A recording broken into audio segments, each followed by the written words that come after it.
Sandra, we have to dive into some of these big picks that are coming up. I mean, Lori, you've mentioned her name maybe 3 or 4 times throughout this episode already. And how can you not? It's Jaelin Howell, midfielder, Florida State. She's been a powerhouse, honestly. She's from Colorado and she made her way at FSU, a defensive midfielder, really. She sits in that 6th position, picks up a lot of balls, intercepting them, scored a couple of goals as well. She has, 2 national championships under her belt at Florida State, ACC midfielder of the year, but you've mentioned her name a lot. She is projected to be the number 1 draft pick heading into Saturday ahead of the NWSL draft. I mean, this name has been echoed around the country, and for you, Lori, you've said it a number of times. Why is she the biggest standout that you have on your list right now? Well, I think it comes back to her one, when I was thinking about this when you asked me the question about also the players coming out, and it makes me think about how much the game and the athletes are changing. I mean, these athletes are unbelievable, right? And it is elevating with the resources that are put behind from an early age. And, I think Jalen Howell fits that mold. There's no secret that the NWSL is an athletic league. It's a transitional league. And you have to be able to keep up with that, right? Or at least find the team that suits your style if it's not completely transitional, right? And so I think for somebody like Jaelin Howell, she does fit that bill. She has had experience on the women's national team. So anytime you've had that type of competitive atmosphere under your belt, I think that only bodes well for you at the professional level.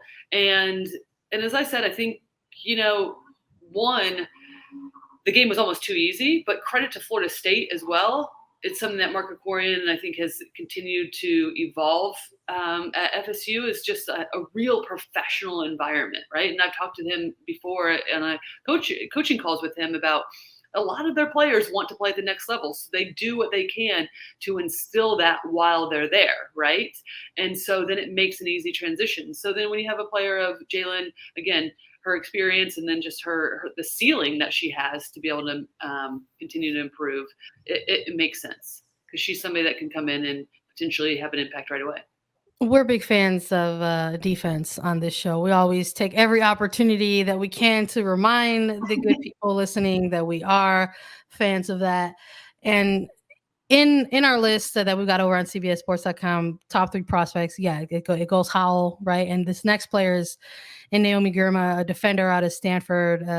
Got her slotted in here at number 2 in our content here because this is a player who's been a part of, similar to Howell, been a part of a program that has been huge, right? When it comes to collegiate women's soccer, smart center back would be a great addition, I think, to any back lines. I think when I'm looking at even just some of those first top 5 picks that are slotted into this first round, I think that there's a few of those teams there that could probably want to steady up and shore up their defensive back line. And a player like Girma coming in could be a good pick for them. Why is this defender stand out more than maybe some of the other defenders coming into this draft? Yeah, I think it's she certainly is a playmaking center back, right? And somebody that also has had experience with youth national teams, and somebody that I think could have come out last year, right? But then end up having a knee injury. And that set her back a bit, but then has come back in full swing and had a really good season. But I think it goes back to what we've been talking about too, is just that these pathways, right, of what sets these players up for success. And, Florida State, Stanford, how many great players have come out of the Stanford program that have been able to step in immediately in the NWSL with their quality of play. And for a Louisville team that will certainly want to shore some things up defensively, as you mentioned, and provide depth, I think Naomi could be one of those players that could step in and help lead that back line. I think you have to really look at players like that because depth at the defensive position is something that's really needed. I mean, even when you look at a team like Chicago, they had a lot of injuries this year that took out starting goalkeeper, starting 6 in Julie Ertz. So to have depth in that position, these NWSL coaches really need to be looking at that when you take a look at these college prospects coming into this draft on Saturday.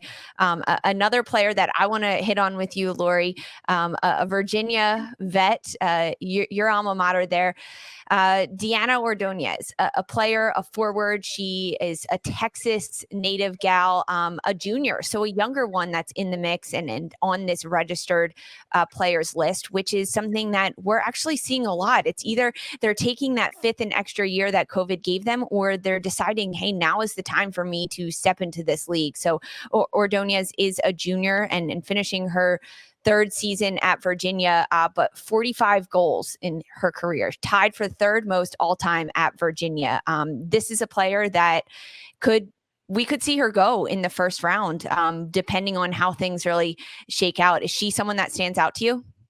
Oh, yeah, certainly. I mean, just the ability to be able to score goals. And I think she's a prime example, too, of kind of what we've been talking about, which is a player that, just to take a look at her career and how well she's done at Virginia. Could she stay in and, get more minutes, continue to develop at Virginia under Steve Swanson? 100%.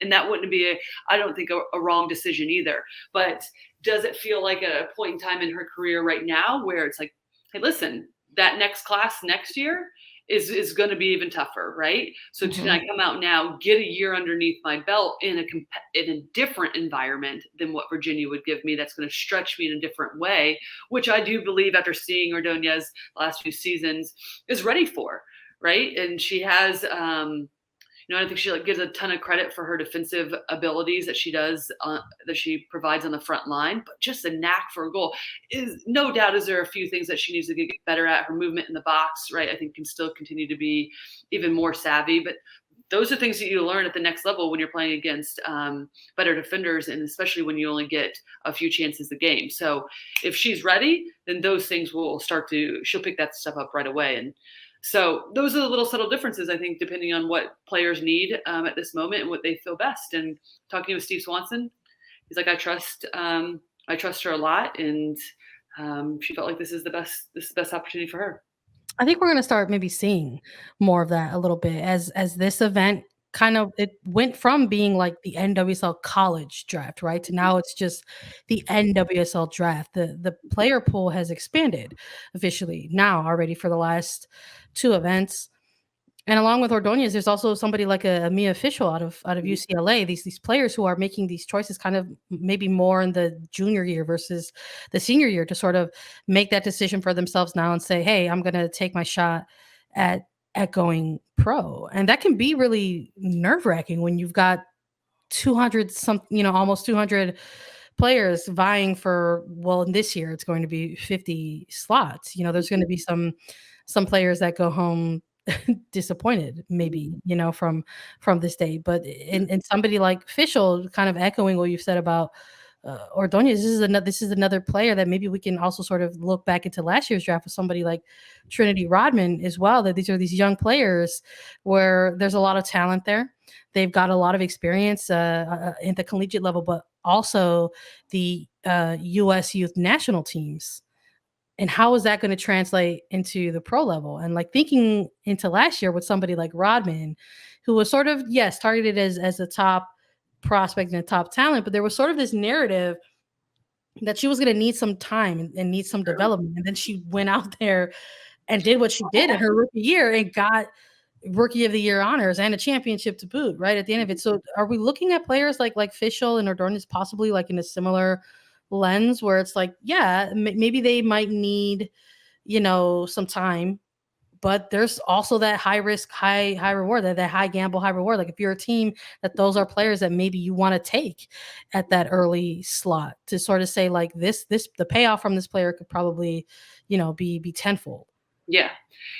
I totally think that is the possibility. And I think there's a few factors too. I think one depends on what team you're on, right? And I even with Trinity Rodman, I mean, she was fantastic from the beginning, but I think even the subtle changes in what the Washington Spirit and how they started to play towards the end of the season, having the ability to not only keep possession, but be a bit more direct, play right into the hands of Trinity Rodman, right? So not only does she have some of that those months early on where she was very good and threatening. I'm not taking anything away from that, because her first NWSL goal was amazing, and I could watch that over and over. But I think it depends for some of these players what team they're on and what are the needs, right, of the team, because Washington could love Ordonez, let's say, and let's say they had even more attackers than they do. She might not find her spot, but I think the flip side of that too is they might grab her because they're like, hell yeah, we could use her, and we can also finally, which is, I fully believe this is the other part.